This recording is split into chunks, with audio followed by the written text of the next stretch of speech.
Welcome back to my channel. Today we reopen the case that haunt Americans almost 30 years. I have spent years examining cold cases, piecing together fragments of evidence, witness statements, and behavioral patterns that refuse to align. Today, I begin a careful exploration of one of the most persistently debated unsolved homicides in American history. The death of JonBenét Ramsey. Screamed that something horrible was going on. I didn't know what. On December 26, 1996, in Boulder, Colorado. One unsettling verified fact stands out from the beginning and has never changed. Burke Ramsey, the 9-year-old brother of the victim, has never been charged with any crime. He has never been indicted. No prosecutor has ever named him an official suspect. There is no physical evidence, fingerprints, DNA, footprints that has ever publicly placed him at the center of the crime scene in a way that demanded arrest. Yet, for nearly 3 decades, a single question has lingered in the background of every documentary, every forum discussion, and every re-investigation. Why does suspicion keep returning to Burke? The answer does not lie in a smoking gun. There is no confession. There is no damning forensic link that has been hidden from the public. Instead, the persistent unease surrounds something quieter and more elusive: silence, inconsistent behavior, and small details in the adult's accounts that do not quite fit together. When a child is killed inside the family home on Christmas night, investigators naturally look first at the people who were present. In this case, 3 individuals were in the house that night: John Ramsey, Patsy Ramsey, and their son, Burke. The parents spoke publicly, gave interviews, hired attorneys, sat for hours of police questioning. Burke, by contrast, was largely absent from the narrative. A child of 9 was interviewed only briefly under highly controlled conditions and then effectively removed from the public eye. That absence itself became a kind of presence. Over the years, subtle patterns emerged in the way the family navigated media appearances, legal proceedings, and even casual conversation. Certain questions were consistently deflected. Certain moments were described in ways that shifted slightly with each retelling. Certain childhood behaviors described by those who knew the children raised quiet questions about impulse control, anger, and the boundary between rough play and something more dangerous. None of this constitutes proof. None of it justifies a conclusion. But in the absence of a clear alternative explanation, these gaps and inconsistencies have kept the focus on Burke Ramsey long after most investigators moved on to other theories. In the episodes that follow, I will walk you through the timeline as I have reconstructed it, drawing only from documented statements, police reports, and publicly released interviews. I will highlight the turning points where doubt deepened, not because of new forensic breakthroughs, but because of words spoken, words withheld, and behaviors that resist easy explanation. There are details still to come, moments from Burke's own adult interviews, recollections from family, friends, and discrepancies that have rarely been placed side by side. These are not accusations, they are observations that have refused to fade. If you have followed this case for years and believe you already know the story, I ask you to stay. The most unsettling elements are not in the headlines from 1996 or 1997. They surface in what was said and not said across the following 3 decades. The question is not whether Burke Ramsey is guilty. The question is why, after all this time, so many reasonable people still feel the need to ask. Let us begin. In the realm of criminal investigations, children occupy a delicate space. They are often seen as vulnerable witnesses to be shielded, not subjects to be scrutinized with the full weight of adult interrogation tactics. This principle, rooted in both law and ethics, aims to protect the young from trauma and coercion.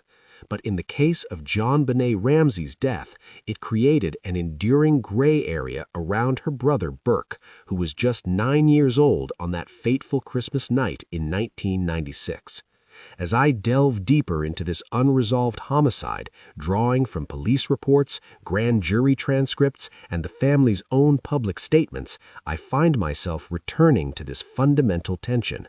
How do you investigate a child without crossing lines that could invalidate the process? Let me set the scene with one verified, unsettling fact from the outset. On the morning of December 26, 1996, in the basement of the Ramsey home at 755 15th Street in Boulder, Colorado, JonBenét's body was discovered by her father, John Ramsey. She had been struck on the head, strangled with a garrote fashioned from a cord and a broken paintbrush handle, and there were signs of sexual assault. Burke, asleep upstairs, according to his parents, was the only other child in the house.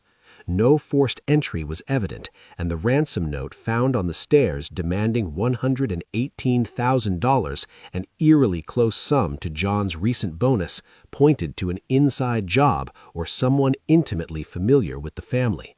This fact alone, the absence of clear external intrusion, has kept the spotlight on those present that night. To understand Burke's position as this investigative gray area, we must first consider the people involved, presented here with the restraint they deserve. JonBenét was a vibrant 6-year-old, known for her participation in child beauty pageants, a detail that later fueled media frenzy but tells us little about her as a person. She was curious, affectionate, and deeply loved by her family. Burke, her older brother by 3 years, was described by those who knew him as a typical boy, interested in scouts, video games, and model airplanes. He was quiet, perhaps introverted, with a history of minor sibling squabbles that any parent might recognize. John and Patsy Ramsey, successful and affluent, were pillars of their community.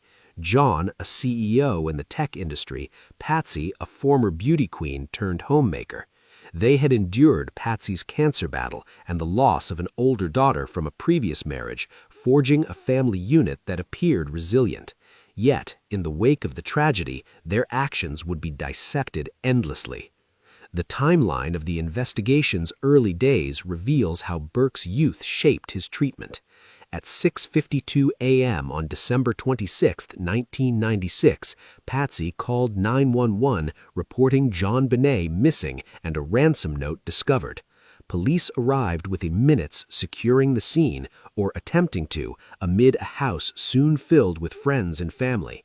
Burke was awakened around 7 a.m., questioned briefly by officers in a casual manner, and then whisked away to a friend's house by 8:30 a.m., before the body was even found. This removal, standard procedure to shield a child from horror, meant he was not present for much of the initial chaos. His first formal interview came on December 27, 1997, conducted by a child psychologist at the request of the family's attorney, lasting about an hour. Questions were gentle. What did you eat for dinner? Did you hear anything unusual? Burke described hearing his parents' distress, but claimed he stayed in bed, feigning sleep when checked on. By January 1997, as the case shifted from kidnapping to homicide, Boulder police sought a more detailed interview, but legal protections kicked in. Colorado law, like many states, mandates that interviews with minors consider their age, emotional state, and potential for suggestibility. No Miranda rights were read, no aggressive cross-examination allowed. Burke's second interview on January 8, 1997, was videotaped with a detective trained in forensics. He drew pictures, answered about his sister's habits, and denied involvement. "I didn't do it," he said simply when asked directly. Yet even here the constraints were evident. No polygraph, no repeated grilling, no confrontation with inconsistencies in his parents' stories. This is where the gray area solidified. Burke was not investigated deeply, not swabbed for DNA immediately, not subjected to forensic behavioral analysis at the time, but neither was he fully cleared. The district attorney's office under Alex Hunter leaned toward an intruder theory, influenced by the ransom note and unidentified DNA under JonBenét's fingernails. In 1999, a grand jury heard evidence but voted not to indict anyone, including Burke, though they recommended charges against the parents for child endangerment and obstruction, recommendations that were ignored. Publicly, Burke faded into the background, attending school, later college, living a private life. Yet in online forums, books, and documentaries, the void left by his limited scrutiny filled with speculation. Comparing the evidence from that era to the current state of the case in 2026 underscores how little has changed, yet how suspicion persists. Back in 1996-1997, physical evidence was sparse and inconclusive. The garrote, the duct tape over JonBenét's mouth, the wrist bindings all appeared staged for some experts, with no fingerprints linking to Burke or anyone else. A pineapple fragment in JonBenét's stomach matched a bowl found upstairs with Burke's fingerprints on it, but his parents denied serving it that night. Burke admitted in a 2016 interview to sneaking downstairs for a snack, but timelines didn't align perfectly. DNA from an unknown male on her clothing and under her nails excluded the Ramseys, including Burke, as the source of that sample. No blood or fibers tied him directly. Behaviorally, a 1997 Child Services report noted Burke's flat affect during interviews, but psychologists disagreed on its meaning, trauma or detachment. Fast forward to today, nearly 30 years later. The case remains unsolved, with Boulder police stating in 2024 that they continue to review tips, but no arrests imminent. Advances in DNA technology, like genetic genealogy used in other cold cases, have been applied here. In 2018, testing reaffirmed the unknown male DNA, but it hasn't led to a suspect. A 2023 independent review by a panel of experts commissioned by the city concluded the evidence still points away from an intruder, emphasizing staging and family involvement, but stopped short of naming anyone. Burke, now in his late 30s, has given rare interviews, most notably to Dr. Phil in 2016 and a brief one in 2021 where he maintains innocence, describing the night calmly. Yet these appearances have fueled more doubt. His smile during discussions of the murder struck some as odd, though experts caution against armchair psychology. Is it still possible that Burke was the perpetrator? From my examination of the records, the answer is a qualified yes, not probable, but not impossible. No new evidence has emerged to implicate him directly, and the DNA exclusion remains a hurdle. Legal experts note that even if involved, his age at the time, under 10, would have precluded criminal charges in Colorado, where the minimum age for prosecution is 10. Juvenile records would be sealed, treatment focused on rehabilitation. Statistically, child-on-child violence is rare but documented, often accidental or impulsive.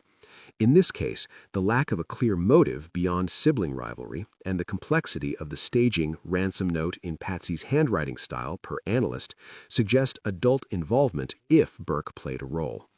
The theory lingers because alternatives falter.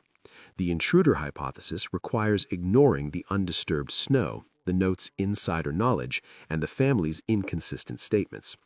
If we entertain hypotheses where Burke is central purely as thought exercises grounded in known facts, several emerge, each with its own logical threads and flaws. First, the accidental blow scenario. Imagine a late-night squabble over a toy or snack. JonBenét, known to follow Burke around the house, interrupts him downstairs. In a moment of frustration, he strikes her with a flashlight, matching the head wound per autopsy. Panicking, he attempts to cover up, perhaps drawing from movies or books. But a 9-year-old crafting a garrote and ransom note strains credulity. This leads to the parental cover-up extension. Burke causes the initial injury accidentally. The parents, discovering her unconscious, believe she's dead or fear scandal. They stage the rest, strangulation to ensure death, mercifully. Note to misdirect. This aligns with the grand jury's endangerment focus and explains why they didn't call 911 immediately for a head injury. Evidence: the note's phrasing mirrors Patsy's speech patterns and John's fibers on JonBenét's body. A second hypothesis: premeditated act stemming from jealousy. Pageants spotlighted JonBenét, potentially breeding resentment. Witnesses recall Burke hitting her with a golf club years earlier, ruled accidental. If deliberate, the murder could be an escalation. But child psychologists reviewing his interviews see no signs of psychopathy. He appeared cooperative, if awkward. Counterpoint, the bedwetting theory, where JonBenét's accidents enraged Burke, leading to violence. Autopsy showed no chronic issues, but it speculated. Third, the play gone wrong angle. Siblings experimenting with ropes or games turning fatal. The grot resembles scout knots Burke knew. If true, parents might have covered to protect him, aligning with their media defenses and lawsuits against accusers. In 2008, DA Mary Lacey exonerated the family based on DNA, but that was reversed informally by later officials. These are not accusations, merely reconstructions of theories floated by investigators like Steve Thomas or L. Smith, balanced against counterarguments. Known facts: Burke was in the house. His voice possibly on the 911 tape enhancement. What did you find? His 2016 admission of being awake. Unknowns: exact timeline downstairs. What the grand jury heard in sealed portions. Any private DNA matches. As I close this segment, the gray area around Burke endures, a product of legal safeguards and evidentiary gaps. It invites reflection. How do we balance child protection with truth-seeking? In the parts ahead, I'll explore the parents' roles in lingering forensic puzzles. Stay with me. These threads, woven carefully, may yet reveal patterns unseen. In the quiet hours after midnight on December 26, 1996, in the sprawling Ramsey home in Boulder, Colorado, a single detail emerged from the autopsy that quietly undermined the family's initial account of the night. JonBenét's stomach contained fragments of undigested pineapple, consumed perhaps 1 to 2 hours before her death. This fact, documented in the coroner's report, stands as one of the earliest points of verifiable inconsistency. The people at the center of this detail deserve careful introduction. JonBenét, 6 years old, was described by those close to the family as lively and trusting, a child who loved her dolls and her brother. Burke, 9 at the time, was remembered as reserved, fond of trains and scouts, with the ordinary frictions of sibling life. John and Patsy Ramsey, her parents, presented themselves as grieving, cooperative in the beginning, though increasingly guarded as weeks passed. Their statements in the first days after the discovery shaped the early narrative. The family had returned from a Christmas dinner at the Whites' home around 9 or 10 p.m. JonBenét was carried upstairs asleep by her father, placed in bed in her clothes, and never awoke. No one mentioned a late-night snack. No one recalled preparing or serving pineapple. The timeline begins with the crime scene processing on December 26, 1996. Police photographs captured the breakfast room table, a white bowl containing chunks of pineapple and milk, a large spoon resting inside. Initially overlooked, thought perhaps to be cereal, the bowl drew attention after the autopsy results arrived weeks later. Forensic analysis matched the pineapple fragments in JonBenét's small intestine to the pieces in the bowl, down to the rind characteristics.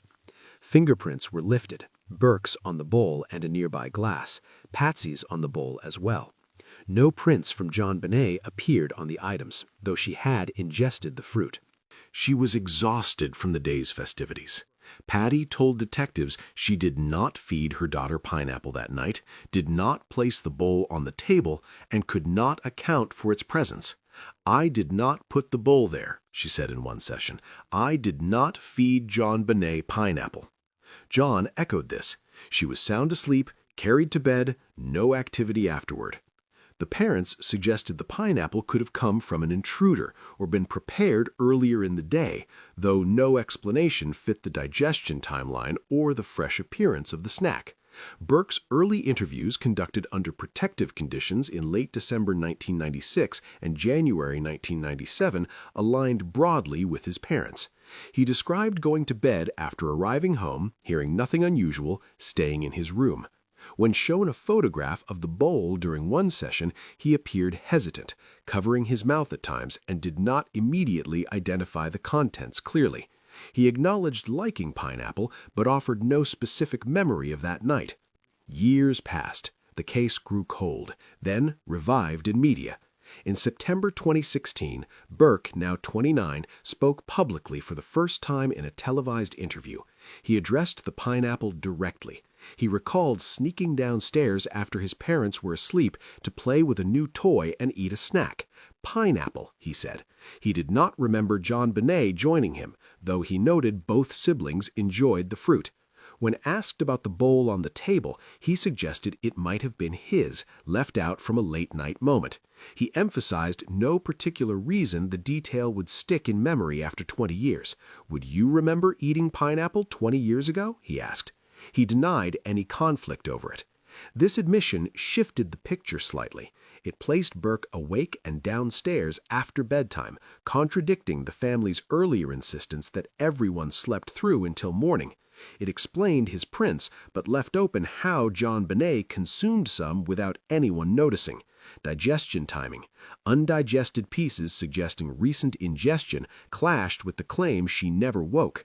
If she ate upstairs in bed, no bowl would remain on the table. If downstairs, someone facilitated it quietly. Key turning points deepened the unease around these statements.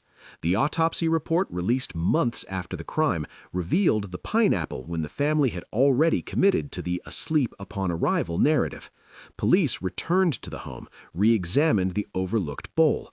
Fingerprints confirmed family handling, yet no one recalled setting it out.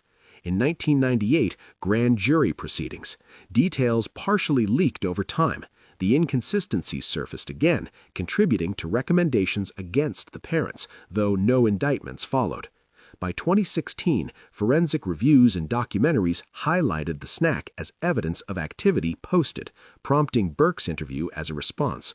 What remains confirmed versus open questions separates clearly here. Verified pineapple in JonBenét's digestive tract matching the bowl. Fingerprints of Burke and Patty on the bowl. No intruder prints on it. Initial family statements omitting any late-night eating or preparation. The digestion window aligns with hours after returning home, not from the Christmas party earlier. Burke's 2016 statement acknowledges his own activity downstairs, but not interaction with his sister over the snack. Unknowns persist. Exactly when and how JonBenét ate the pineapple. Did she take a piece from the bowl while passing, or was it shared? Why the milk in the bowl, unusual for pineapple alone? Did the large spoon indicate preparation by an adult or child? No definitive timeline reconciles the parents' early denials with later allowances. No evidence proves the snack caused or related directly to the violence. Experts differ on motive theories tied to it. The pineapple stands not as proof of guilt, but as a small, stubborn discrepancy. A minor household detail that should have been trivial became a measure of reliability. If one piece of the night's story, the simple act of bedtime, does not hold under scrutiny, observers naturally wonder what else might shift. The question lingers without resolution. How many other ordinary moments were reframed, forgotten, or left untold in the effort to make sense of an unthinkable loss? In the segments to come, I will examine other behavioral patterns and statements that accumulated over decades. These are not indictments. They are threads that refuse to lie flat. The audience must weigh them carefully, as I have, against the weight of time and the absence of final answers. The individuals involved remain the core family. JonBenét, the 6-year-old victim, was remembered by those who knew her as bright, expressive, and affectionate toward her brother. Burke, 9 at the time of the crime and now approaching 40, has been described in various accounts as quiet, interested in hobbies like scouting and model building, and prone to typical childhood frustrations. John and Patty Ramsey, his parents, navigated intense scrutiny while attempting to protect their surviving child from further exposure. Their decisions, limiting early interviews, hiring counsel, and later allowing controlled public statements, shaped how Burke appeared before cameras and investigators. The timeline of Burke's public and semi-public appearances begins shortly after the discovery. On January 8, 1997, roughly 2 weeks after JonBenét's body was found, Burke was interviewed at a child advocacy center by Dr. Suzanne Bernhardt, a specialist in child psychology. The session, arranged through Boulder Police but conducted gently, included drawing exercises and open questions about family life and the events of Christmas night. In footage later aired, Burke drew a picture of his family that omitted JonBenét entirely. He spoke calmly about his parents, describing his father as often at work, his mother as affectionate with hugs, and answered questions about the morning Patty burst into his room in distress. He appeared focused on the task, at times upbeat or matter-of-fact, with little visible distress. When asked about his sister's absence, he noted she was gone and did not include her in the drawing. The psychologist later observed that his responses showed protectiveness towards his family, difficulty expressing negative feelings about them, and no clear signs of having witnessed trauma, though she noted possible indications of a strained home environment. Additional sessions followed. In August 1998, Burke spoke again to police, then 11 years old. He recounted waking to his mother's frantic search, coming downstairs excited thinking JonBenét had been found, only to learn from his father that she was in heaven. He described hearing his mother going psycho in distress. His delivery remained composed with occasional squirming or casual gestures like sipping from a soda can. These early recordings, portions released over time, captured a child responding under controlled conditions, shielded from aggressive questioning due to age. Nearly 2 decades passed before Burke appeared publicly. In September 2016, at age 29, he sat for a multi-part interview with Dr. Phil McGraw. This marked his first voluntary media engagement. He addressed long-standing theories, the pineapple detail, his memories of the night, and the impact of suspicion on his life. Throughout the conversation, he maintained the consistent expression, a slight, fixed smile, occasional nervous laughter, averted or darting eye contact, and a flat affect when discussing painful topics. When Dr. Phil showed clips of the 1997 drawing session or questioned him about sibling incidents like striking JonBenét with a golf club years earlier, which he described as accidental, Burke responded with smiles or chuckles that struck many viewers as mismatched. He explained his limited curiosity that morning as typical for a child focused on his own world, and he denied any involvement. These moments became turning points in public perception. The 1997 footage, when juxtaposed with 2016 clips, highlighted continuity, a pattern of composure, minimal emotional display, and protectiveness towards family. The emotional interview amplified scrutiny. Viewers noted smiles during discussions of his mother's anguish or the murder itself. Dr. Phil later addressed the reactions, describing Burke as socially awkward, attributing the smile to anxiety or a nervous habit formed under lifelong pressure. He emphasized that trauma responses vary widely, especially for someone isolated from normal childhood after such an event. Other commentators, including body language analysts and documentaries, pointed to the unusual affect, frozen expressions, inappropriate laughter as potentially indicative of detachment. Yet child psychology experts familiar with trauma cases have cautioned against overinterpretation. Grief in children and adults exposed to prolonged media scrutiny does not follow a single script.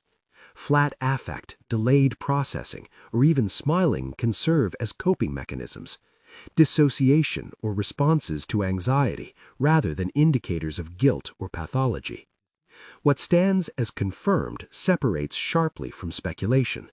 Verified elements include the existence of the footage, the 1997 drawing omitting JonBenét, Burke's calm recounting of hearing his mother's distress, his 1998 description of learning of her death, and the 2016 interview where he smiled during heavy topics while maintaining innocence.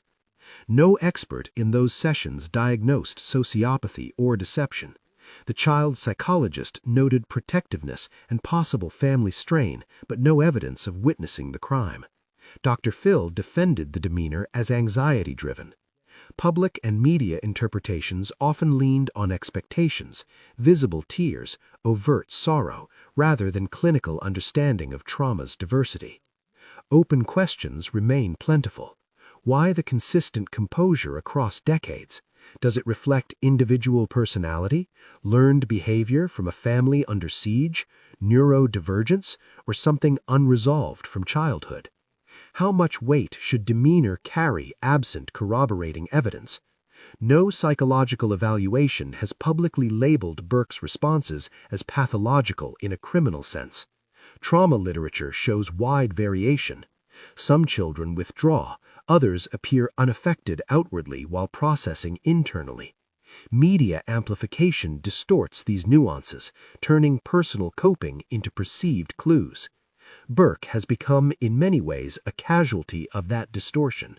Protected as a child by legal and ethical limits, he later entered the public eye on his own terms, only to face judgment based on facial expressions rather than facts. The recordings invite scrutiny, yet they offer no definitive proof. They reflect a person shaped by loss, suspicion, and isolation. The case continues to turn on these human elements, how people appear under unimaginable strain.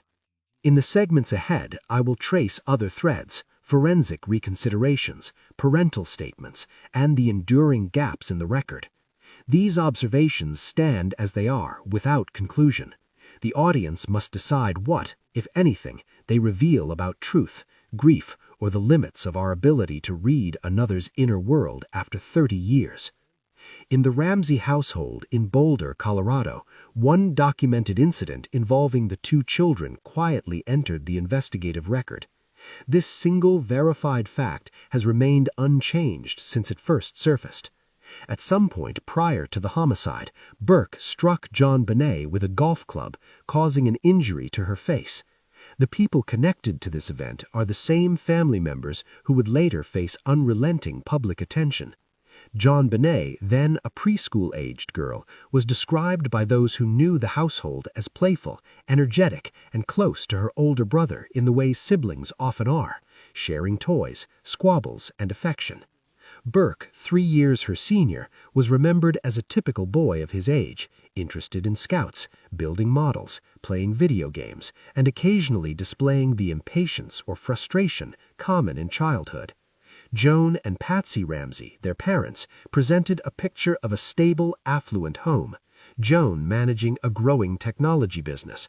Patsy recovering from serious illness while raising the children and maintaining family routines. The golf club incident occurred in this ordinary domestic setting, away from any spotlight. The timeline of how this detail reached investigators is straightforward. The event took place sometime in the early 1990s when JonBenét was approximately 4 or 5 years old and Burke 7 or 8.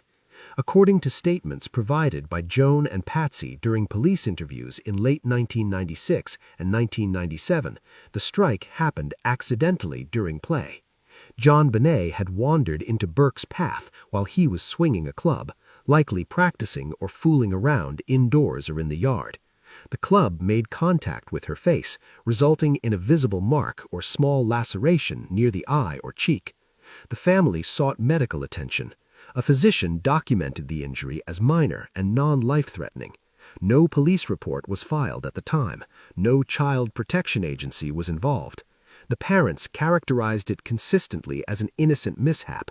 2 children playing, one not paying attention, a moment of poor coordination.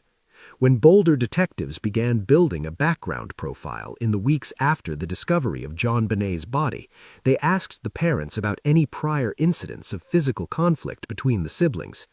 Joan and Patsy disclosed the golf club episode voluntarily. They emphasized its accidental nature, the quick resolution, and the absence of lasting harm or ongoing tension. Medical records confirmed the injury had healed without complication. No witnesses outside the family provided contradictory accounts. The detail entered the case file as historical context, not as evidence of criminal intent or pattern. Several years later, in Burke's 2016 interview with Dr. Phil McGraw, he addressed the incident directly when shown a photograph of JonBenét with the facial mark. He acknowledged the event, describing it much as his parents had, an accident during play. He expressed regret for the outcome, but maintained it was unintentional. No new details emerged to alter the original family account.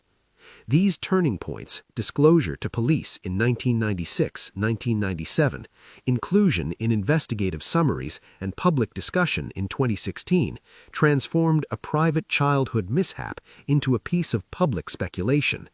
Legally, the incident carried no weight. Colorado law at the time, and still today, treats acts between young siblings under specific age thresholds as matters for parental discipline or family intervention, not criminal prosecution, absent severe injury or repeated abuse. No charges were ever considered. No pattern of violence was documented. Child welfare evaluations conducted in 1997 found no evidence of endangerment or abuse warranting removal or monitoring. Yet, in the realm of inference, the detail acquired a different life. Observers, journalists, true crime authors, online commentators began to frame it as context. A single documented physical act between siblings became a building block in theories of jealousy, resentment, or unchecked impulse. The golf club was recast not as a toy in clumsy hands, but as a weapon in a moment of anger. The facial injury, minor and healed, was sometimes described in language that implied greater severity. The absence of any subsequent reported incidents did little to dampen the narrative. Once placed in a timeline of sibling relations, it invited projection. If this happened once, perhaps underlying tensions existed. If tensions existed, perhaps they escalated over time. This is the fragile boundary between childhood behavior and adult projection. Children, especially boys and girls separated by a few years, frequently clash. Toys are grabbed, spaces are invaded, hands, feet, or objects make contact. Most such moments resolve without lasting consequence. Apologies offered, lessons learned, parental guidance applied. The vast majority never enter any official record. When one surfaces in a high-profile case, however, it becomes susceptible to reinterpretation. What was once ordinary sibling friction is examined through the lens of hindsight, magnified by tragedy. The mind seeks patterns. Emotional strike offers a ready one. Without additional corroboration, though, the leap from isolated incident to motive remains speculative. Known facts stand apart from interpretation. Confirmed, the golf club contact occurred. It caused a minor facial injury. Medical attention was obtained. The family reported it as accidental. No further similar incidents were documented in school, medical, or social service records. Burke and his parents have consistently described it the same way across decades. No forensic, behavioral, or psychological evaluation has ever linked this event to criminal predisposition. Child development literature describes such occurrences as within the normal range of sibling interaction for that age group, particularly when supervision is momentary or play is unsupervised. Open questions persist as they must in any incomplete record. Was the strike truly accidental, or did frustration play a role that day? Did the incident leave any emotional residue for either child? Did the parents address it in ways that shaped future dynamics? No diary entries, therapy notes, or third-party observations have surfaced to answer these. No school counselor flagged ongoing conflict. No neighbor or relative described a household marked by frequent fighting. The detail invites reflection on how we weigh past actions. A single childhood event, benign in isolation, gains weight when placed beside an unthinkable loss. Yet weight added by speculation is not the same as weight added by evidence. The golf club incident exists as one small piece of a much larger puzzle, one that remains unfinished. It reminds us that context can illuminate, but it can also distort when allowed to stand alone. In the Ramsey home at 7551 15th Street, Boulder, Colorado, on the night of December 25 into December 26, 1996, a head injury consistent with a single forceful blow from a blunt object was inflicted on 6-year-old JonBenét Ramsey. This single verified fact, documented in the autopsy performed by Dr. John Meyer, has never been disputed. The skull fracture measured approximately 8.5 inches in length, depressed the bone inward by about half an inch, and caused immediate unconsciousness, followed by death from asphyxiation hours later. The force required, according to forensic pathologists who reviewed the case, falls within the range that a 9-year-old child could generate with a household object swung in anger or panic. The individuals at the heart of any discussion of an accident scenario remained the 3 people present in the house that night. JonBenét, described by teachers, neighbors, and family friends as a trusting, imaginative child who enjoyed dolls, pageants, and following her brother around. Burke, her 9-year-old brother, recalled by those who knew him as quiet, mechanically inclined, sometimes withdrawn, with the ordinary ups and downs of a boy his age. John and Patsy Ramsey, the parents. John, a disciplined executive accustomed to problem-solving under pressure. Patsy, a devoted mother, still carrying the emotional weight of her earlier cancer diagnosis and the loss of a child from a previous marriage. Their actions in the hours and days after the discovery would be examined through every possible lens. The timeline of theories that frame the death as accidental begins not in 1996, but in the months that followed, as investigators and independent experts grappled with the crime scene. By mid-1997, Detective Steve Thomas, one of the lead investigators, privately favored a scenario in which an argument or rough play between the siblings escalated. A flashlight found on the kitchen counter, similar in size and weight to the object that could have produced the head wound, was tested for prints and fibers but yielded inconclusive results. The blow itself, per biomechanical analysis later commissioned, did not require adult strength. A child swinging an object with momentum could deliver sufficient force, especially if the recipient was smaller and caught off guard. No weapon was ever definitively identified, but household items, flashlight, baseball bat from Burke's room, even a piece of train track from his collection, were considered possibilities. A separate line of thinking developed by some forensic consultants and later echoed in public discussions posited that the initial injury occurred downstairs, perhaps in the kitchen or play area. The undigested pineapple in JonBenét's stomach placed her activity within a window of 1 to 2 hours before death. If she had been struck there, the sequence could have unfolded in minutes. A moment of frustration, a swing, a fall, immediate loss of consciousness. The parents, discovering her unresponsive, might have believed she was already dead or dying. Panic could follow.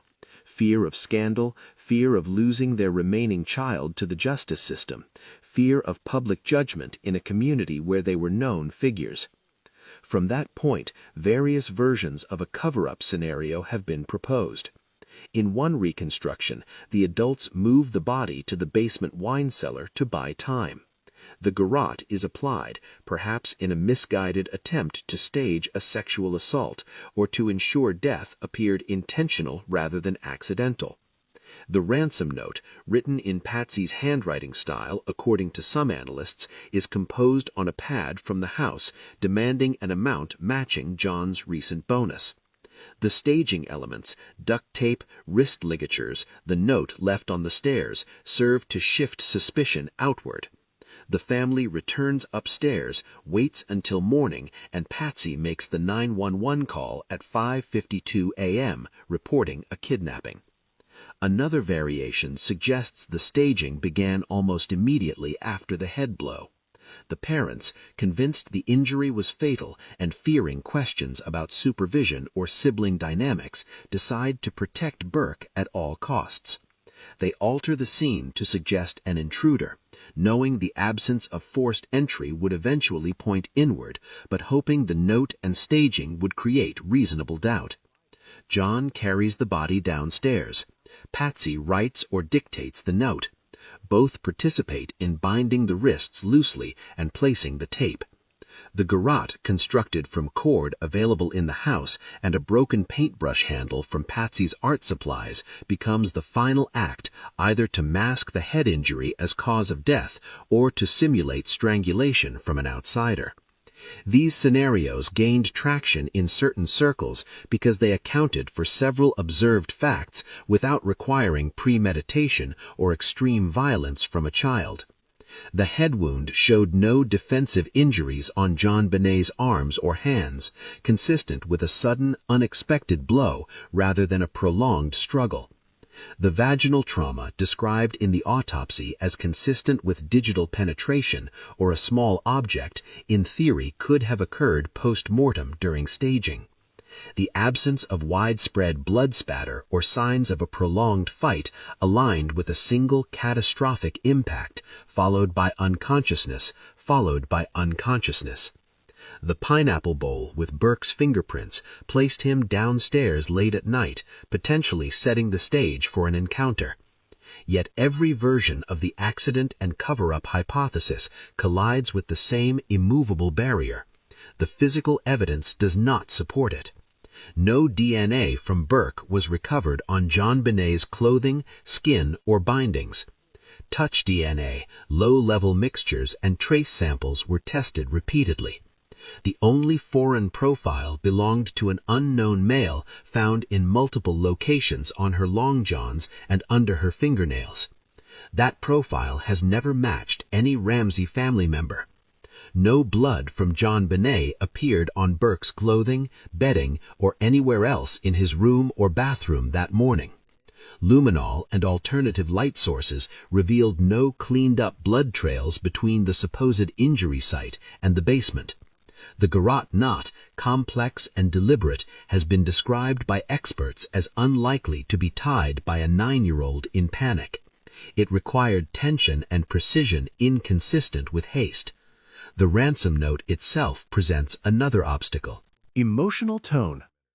3 full pages drafted on a notepad from the house contained phrasing and vocabulary that analysts linked more closely to adult composition than to a child's imagination. Handwriting experts disagreed on Pat's involvement. Some excluded her, others found similarities too close to ignore, but no child's handwriting was ever suggested. The note's calm, rehearsed tone jars with the idea of parents in the grip of immediate terror over an accidental death. Behavioral evidence adds further friction. The parents' demeanor in early interviews, cooperative at first, then increasingly lawyered, does not perfectly match people who have just staged a scene to protect a child. They permitted friends into the house before the body was found, potentially contaminating the scene. Yet they also preserved certain areas. They gave hair and handwriting samples willingly, yet resisted deeper questioning about family dynamics. Burke's own interviews, limited and protected, showed no signs of acute guilt or trauma consistent with having caused a fatal injury hours earlier. Known facts stand clear against these theories. Confirmed, the head injury required force achievable by a child. No intruder DNA matched any known person. The staging elements were present. The note existed in Patsy's pad. The pineapple was consumed late. Burke's prints were on the bowl. No physical trace, blood, semen, saliva, skin cells, fibers, tied Burke to the bindings, the garrote, the tape, or the body after the injury. The unknown male DNA profile, retested with modern methods as recently as 2023-2024, remains unidentified and excludes the entire Ramsey family. Open questions accumulate. If an accident occurred, why no trace evidence from the staging participants on the ligatures or notepaper? Why the elaborate garrote rather than a simpler method to explain death? Why the precise ransom amount matching a recent paycheck figure known only to family and employer? Why no confession, therapy record, or behavioral shift in Burke over 30 years that suggests unresolved guilt? Why did independent forensic reviews, including a 2023 panel convened by the city of Boulder, conclude that the evidence still leans toward family involvement without identifying a specific actor? The accident hypothesis, and the cover-up that would necessarily follow, remains plausible on paper because it humanizes the unimaginable. Ordinary people in extraordinary panic making catastrophic decisions to shield a child. Yet plausibility is not proof. The absence of supporting trace evidence after decades of testing with increasingly sensitive techniques creates a void that speculation cannot fill. No theory has crossed that threshold. The people at the center of this absence are the three individuals known to have been in the house that night. JonBenét, 6 years old, was described by those who knew her as gentle, imaginative, and deeply attached to her family routines. Burke, 9 at the time, was remembered by teachers, neighbors, and extended family as reserved, mechanically curious, and capable of the ordinary flashes of temper that mark many children his age. John and Patsy Ramsey, their parents, were seen in their community as attentive and protective.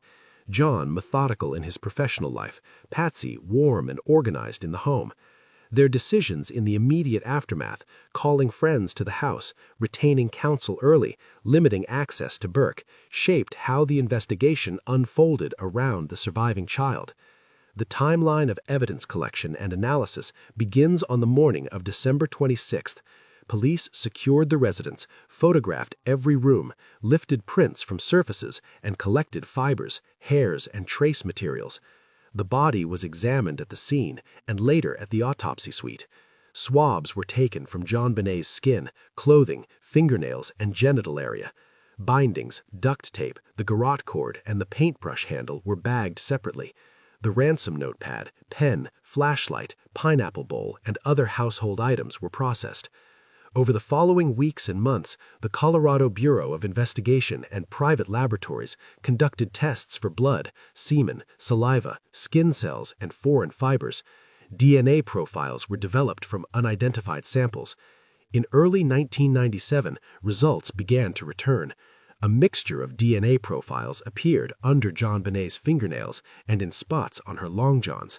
One profile, a small amount of male DNA not matching any Ramsey family member, was designated Unknown Male 1.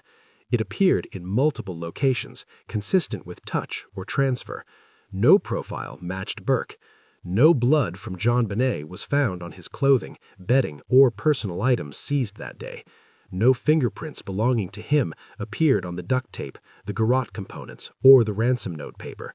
The pineapple bowl carried his prints and Patsy's, but the glass beside it showed only Patsy's. The flashlight yielded no usable prints tying it to anyone. By 1998, as the grand jury convened, forensic summaries confirmed the pattern. Touch DNA technology at the time was limited, yet even the most sensitive tests available did not place Burke's genetic material in incriminating positions. The unknown male profile persisted as the only foreign contributor. No semen was present. No saliva matched family members on the bindings. The garrote knot, examined under magnification, showed no cellular material from Burke or his parents. Years later, technology advanced. In 2003, Bode technology retested samples using STR and YSTR methods. The unknown male profile was refined, but still excluded the Ramseys, including Burke. In 2008, then District Attorney Mary Lacey issued a public letter exonerating the family based on that DNA, stating it pointed to an outsider. That letter was later criticized and informally withdrawn by successors, yet the underlying lab reports remained unchanged, no match to Burke. Genetic genealogy efforts applied to other cold cases with success were attempted here in the 2010s and 2020s. As recently as 2023-2024, Boulder Police confirmed they continue to review the profile through newer databases. No hit has connected it to any known individual, and no reanalysis has produced Burke's DNA where it was absent before. These absences form turning points in how the case is perceived. The lack of trace evidence linking Burke to the staging elements, the bindings applied with apparent care, the garrote constructed deliberately, the note composed at length, creates a barrier no theory has surmounted. Had a child caused the initial injury and then participated or witnessed a cover-up, one would expect transfer. A hair, a skin cell, a fingerprint, a fiber from his clothing on the tape or cord. None appeared. The absence is consistent across decades of testing, from basic chirology in 1996 to mitochondrial and low copy number DNA methods today. What stands as confirmed separates cleanly from what remains open. Verified facts include these voids. No Burke DNA on JonBenét's clothing, bindings, or body after the assault. No blood spatter or cleaned blood trails connecting him to the basement or any injury site. No fingerprints of his appeared on the duct tape, the garrote components, or the ransom note paper. The pineapple bowl carried his prints and Patsy's, but the glass beside it showed only Patsy's. The flashlight yielded no usable prints tying it to anyone. By 1998, as the grand jury convened, forensic summaries confirmed the pattern. Touch DNA technology at the time was limited, yet even the most sensitive tests available did not place Burke's genetic material in incriminating positions. The unknown male profile persisted as the only foreign contributor. No semen was present. No saliva matched family members on the bindings. The garrote knot, examined under magnification, showed no cellular material from Burke or his parents. Years later, technology advanced. In 2003, Bode technology retested samples using STR and YSTR methods. The unknown male profile was refined, but still excluded the Ramseys, including Burke. In 2008, then District Attorney Mary Lacey issued a public letter exonerating the family based on that DNA, stating it pointed to an outsider. That letter was later criticized and informally withdrawn by successors. Yet the underlying lab reports remained unchanged, no match to Burke. Genetic genealogy efforts applied to other cold cases with success were attempted here in the 2010s and 2020s. As recently as 2023-2024, Boulder Police confirmed they continue to review the profile through newer databases. No hit has connected it to any known individual, and no reanalysis has produced Burke's DNA where it was absent before.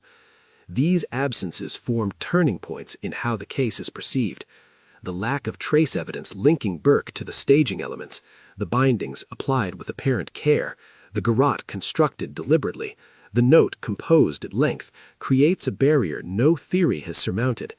Had a child caused the initial injury and then participated or witnessed a cover-up, one would expect transfer. A hair, a skin cell, a fingerprint, a fiber from his clothing on the tape or cord. None appeared. The absence is consistent across decades of testing, from basic chirology in 1996 to mitochondrial and low copy number DNA methods today. What stands as confirmed separates cleanly from what remains open. Verified facts include these voids. No Burke DNA on JonBenét's clothing, bindings, or body after the assault. No blood spatter or cleaned blood trails connecting him to the basement or any injury site. No fingerprints of his appear. Why has no additional genetic material surfaced in 30 years of re-examination? Could contamination explain some absences, or does the pattern of exclusion point to a true outsider? These gaps do not prove innocence. They simply prevent proof of guilt. The consequence is clear. Burke Ramsey has never been charged with any offense related to his sister's death. He has never been named an official suspect by any law enforcement agency or prosecutor. Grand jury proceedings in 1998-1999 heard extensive evidence and voted not to indict. Subsequent district attorneys, Alex Hunter, Mary Lacey, Stan Garnett's successors, have either declined to pursue family members or focused resources elsewhere. Boulder police statements as late as 2024 described the case as open and active, but acknowledged no imminent arrests. Burke, now an adult in his late 30s, has lived privately, worked in technology, and occasionally spoken publicly to assert his innocence. No new forensic link has emerged to alter his legal status. This absence of evidence is itself a form of information. In criminal investigation, what does not exist can be as telling as what does. The lack of physical connection to Burke has kept suspicion in the realm of speculation rather than courtroom fact. It has allowed theories to circulate: accidental injury followed by parental cover-up, sibling conflict escalating fatally, or something more deliberate. Yet none have crossed into prosecutable territory. The case remains unsolved, not because evidence points decisively in one direction, but because the material traces refuse to align with any single narrative. As Burke Ramsey moved from childhood into adulthood, public suspicion did not fade, it evolved. It found new outlets in television specials, books, online forums, and later streaming documentaries. One unsettling verified fact stands out across this period. Burke has never been charged, indicted, or formally named a suspect by any law enforcement authority. Yet, segments of the media continued to present theories implicating him directly. The people most directly affected by this persistent narrative are the surviving members of the immediate family. Burke, who turned 18 in 2006 and entered his 20s in the following decade, sought a private life, attending college, pursuing a career in technology, living away from Boulder. John Ramsey, his father, remarried in 2011 and has spoken publicly on occasion to defend the family's position. Patty Ramsey died of ovarian cancer in 2006, never seeing the later wave of renewed attention. Their collective experience has been shaped by a cycle of accusation, response, and legal counteraction. The timeline of media portrayals and legal responses begins in earnest around 2016. That September, CBS aired a two-part documentary titled The Case of JonBenét. The program featured a panel of experts, former detectives, forensic specialists, a child psychologist who reconstructed events and arrived at a conclusion that placed responsibility on Burke. They suggested he had struck his sister in anger over a perceived slight, that the parents had then staged the scene to protect him. The episode included dramatizations, voiceover narration, and commentary that described the theory as the most logical explanation. Burke was 29 at the time. Within days, his attorneys filed a defamation lawsuit in Michigan State Court against CBS, the production company, and several of the on-air contributors. The suit alleged that the program falsely accused him of murder, causing severe emotional distress and reputational harm. Similar actions followed. In late 2016, Burke also sued forensic pathologist Dr. Werner Spitz, who had appeared in the CBS program and later in other media reiterating the same theory. That case, too, centered on claims of defamation through unsubstantiated assertions of guilt. Around the same period, John Ramsey filed his own defamation action against a different author and publisher, whose 2012 book had advanced a comparable narrative involving Burke. These lawsuits were not isolated. They reflected a pattern. When media presentations crossed from speculation into declarative statements of fact, naming Burke as the perpetrator without new evidence, the family responded through the courts. Several turning points marked the legal outcomes. In January 2019, a Michigan judge dismissed Burke's lawsuit against CBS and the panelists, ruling that the statements constituted protected opinion rather than verifiable assertions of fact. The court noted that the program framed its conclusions as a theory supported by the panel's analysis, not as proven truth. Burke's attorneys appealed, but the dismissal was upheld. A separate settlement was reached with Dr. Spitz out of court in 2019. The terms were confidential, though public statements indicated Spitz agreed to retract certain on-camera remarks and to avoid repeating the accusation.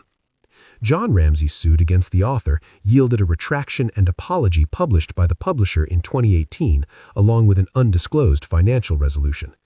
These resolutions, while not all courtroom victories, demonstrated that certain public claims had overstepped legal boundaries.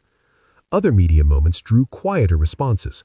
In 2017, a Netflix documentary series revisited the case and included interviews that leaned toward family involvement without naming Burke explicitly. No lawsuit followed.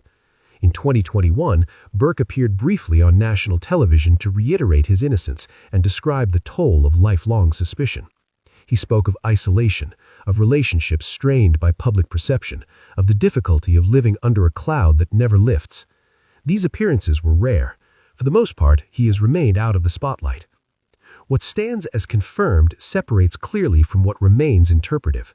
Verified outcomes include these. Burke has never been faced criminal charges or civil liability related to his sister's death. Multiple defamation actions initiated by the Ramseys resulted in retractions, settlements, or dismissals on technical grounds. Some media entities adjusted language or issued clarifications after legal pressure. No new forensic or testimonial evidence has emerged in the past decade to alter Burke's legal status. Court records show that judges have repeatedly distinguished between protected expression of opinion and actionable defamation, particularly when no governing authority has accused him. Open questions persist around the human cost. How does constant insinuation affect a person who was 9 years old at the time of the tragedy? What is the long-term impact of being cast without legal adjudication as the central figure in one of the most publicized unsolved cases in modern American history? The lawsuits achieved partial remedies, public retractions in some instances, financial compensation in others, but they could not erase the archive of video clips, articles, and forum threads that continue to circulate. Trauma of this kind is cumulative. It does not require a courtroom verdict to leave lasting marks. The legal battles also highlight a broader tension. When suspicion lingers without resolution, media fills the void. Theories proliferate because facts alone have not closed the case. Yet when those theories harden into declaration of fact against a private individual who has never been prosecuted, the courts have sometimes intervened to draw a line. The interventions have been uneven. Some claims survive as opinion, others are tempered, but they underscore that public discourse operates under different rules than criminal justice. Evidence thresholds in a courtroom are high, standards for television commentary are lower. Burke's experience illustrates the durability of doubt once it takes root in the cultural memory. He has not been exonerated in the public mind the way some imagine exoneration should occur through a definitive finding or a new suspect charged. Instead, he occupies a space defined by absence of charges, absence of conviction, absence of any official designation as perpetrator. That absence has not quieted the narrative. It has, in some ways, sustained it. The people who carry the weight of those decades are few and familiar. JonBenét would be 35 years old today if she had lived. A woman shaped by her own choices, her own path. Instead, her name endures as a symbol of unresolved loss.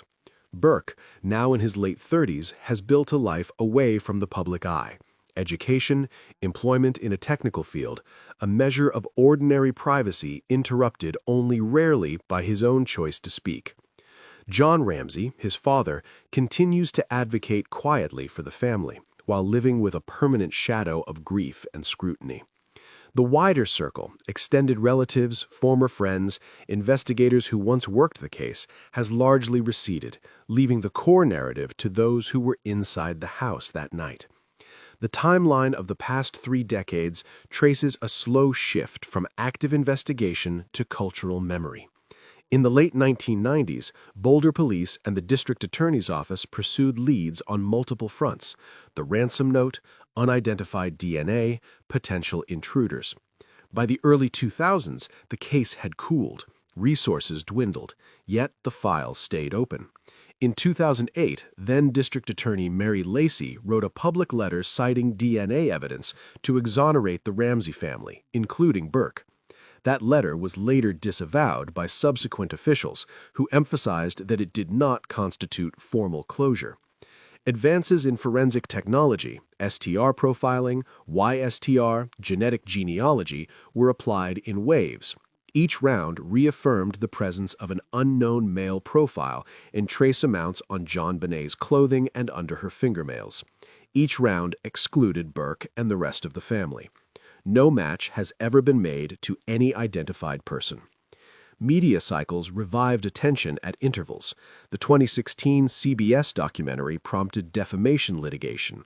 Settlements and retractions followed in some instances, dismissals in others. Burke's rare public statements in 2016 and again briefly in the early 2020s reaffirmed his position without adding new factual detail. Boulder police statements, most recently in 2024 and 2025, describe the case as active with tips still received and reviewed. No arrests have been announced, no charges filed. The investigation persists in name, yet the pace reflects the reality of time. Witnesses age, memories fade, physical evidence degrades or has already been exhausted. Turning points in perception have come not from breakthroughs but from endurance. The absence of new forensic links has not silenced speculation. It has, in some ways, sustained it. When physical traces yield nothing conclusive, narrative fills the space. Theories that once circulated in books and forums now appear in streaming series and podcasts. Each retelling reframes the same gaps: the pineapple bowl, the flashlight, the note, the demeanor in interviews, as clues pointing in different directions. Yet none of these interpretations has produced evidence sufficient to alter Burke's legal standing. He remains neither convicted nor formally cleared in the way the public sometimes expects clearance. A named perpetrator arrested, a different explanation proven beyond doubt. What is known stands apart from what is felt. Confirmed facts include these. Burke was 9 years old at the time and legally protected from adult-style interrogation. No DNA, fingerprints, fibers, or biological material from him has ever been recovered in incriminating locations on JonBenét's body, clothing, bindings, or the staging elements. No confession exists. No witness has come forward with direct knowledge of his involvement. No prosecutor has found probable cause to charge him in nearly 30 years. The unknown male DNA profile, retested with modern methods, continues to exclude the entire Ramsey family. The case file, though quieter now, has not been closed. What remains open invites deeper reflection. Public suspicion has never required courtroom proof. It operates on a different threshold, one shaped by emotion, pattern-seeking, and the human need for resolution when none arrives. A child present in the house becomes, in the absence of an alternative answer, the focus of persistent doubt. That focus does not vanish with time. It adapts. It moves from police reports to television panels, from grand jury leaks to streaming series and podcasts. Each retelling reframes the same gaps: the pineapple bowl, the flashlight, the note, the demeanor in interviews, as clues pointing in different directions. Yet none of these interpretations has produced evidence sufficient to alter Burke's legal standing. He remains neither convicted nor formally cleared in the way the public sometimes expects clearance. A named perpetrator arrested, a different explanation proven beyond doubt. What is known stands apart from what is felt. Confirmed facts include these. Burke was 9 years old at the time and legally protected from adult-style interrogation. No DNA, fingerprints, fibers, or biological material from him has ever been recovered in incriminating locations on JonBenét's body, clothing, bindings, or the staging elements. No confession exists. No witness has come forward with direct knowledge of his involvement. No prosecutor has found probable cause to charge him in nearly 30 years. The unknown male DNA profile, retested with modern methods, continues to exclude the entire Ramsey family. The case file, though quieter now, has not been closed. What remains open invites deeper reflection. Public suspicion has never required courtroom proof. It operates on a different threshold, one shaped by emotion, pattern-seeking, and the human need for resolution when none arrives. A child present in the house becomes, in the absence of an alternative answer, the focus of persistent doubt. That focus does not vanish with time. It adapts. It moves from police reports to television panels, from grand jury leaks to streaming series and podcasts. Each retelling reframes the same gaps: the pineapple bowl, the flashlight, the note, the demeanor in interviews, as clues pointing in different directions. Yet none of these interpretations has produced evidence sufficient to alter Burke's legal standing. He remains neither convicted nor formally cleared in the way the public sometimes expects clearance. A named perpetrator arrested, a different explanation proven beyond doubt. What is known stands apart from what is felt. Confirmed facts include these. Burke was 9 years old at the time and legally protected from adult-style interrogation. No DNA, fingerprints, fibers, or biological material from him has ever been recovered in incriminating locations on JonBenét's body, clothing, bindings, or the staging elements. No confession exists. No witness has come forward with direct knowledge of his involvement. No prosecutor has found probable cause to charge him in nearly 30 years. The unknown male DNA profile, retested with modern methods, continues to exclude the entire Ramsey family. The case file, though quieter now, has not been closed. What remains open invites deeper reflection. Public suspicion has never required courtroom proof. It operates on a different threshold, one shaped by emotion, pattern-seeking, and the human need for resolution when none arrives. A child present in the house becomes, in the absence of an alternative answer, the focus of persistent doubt. That focus does not vanish with time. It adapts. It moves from police reports to television panels, from grand jury leaks to streaming series and podcasts. Each retelling reframes the same gaps: the pineapple bowl, the flashlight, the note, the demeanor in interviews, as clues pointing in different directions. Yet none of these interpretations has produced evidence sufficient to alter Burke's legal standing. He remains neither convicted nor formally cleared in the way the public sometimes expects clearance. A named perpetrator arrested, a different explanation proven beyond doubt. What is known stands apart from what is felt. Confirmed facts include these. Burke was 9 years old at the time and legally protected from adult-style interrogation. No DNA, fingerprints, fibers, or biological material from him has ever been recovered in incriminating locations on JonBenét's body, clothing, bindings, or the staging elements. No confession exists. No witness has come forward with direct knowledge of his involvement. No prosecutor has found probable cause to charge him in nearly 30 years. The unknown male DNA profile, retested with modern methods, continues to exclude the entire Ramsey family. The case file, though quieter now, has not been closed. What remains open invites deeper reflection. Public suspicion has never required courtroom proof.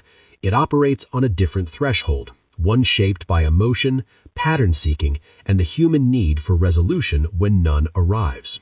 A child present in the house becomes, in the absence of an alternative answer, the focus of persistent doubt. That focus does not vanish with time. It adapts. It moves from police reports to television panels, from grand jury leaks to streaming series and podcasts. Each retelling reframes the same gaps: the pineapple bowl, the flashlight, the note, the demeanor in interviews, as clues pointing in different directions. Yet none of these interpretations has produced evidence sufficient to alter Burke's legal standing. He remains neither convicted nor formally cleared in the way the public sometimes expects clearance. A name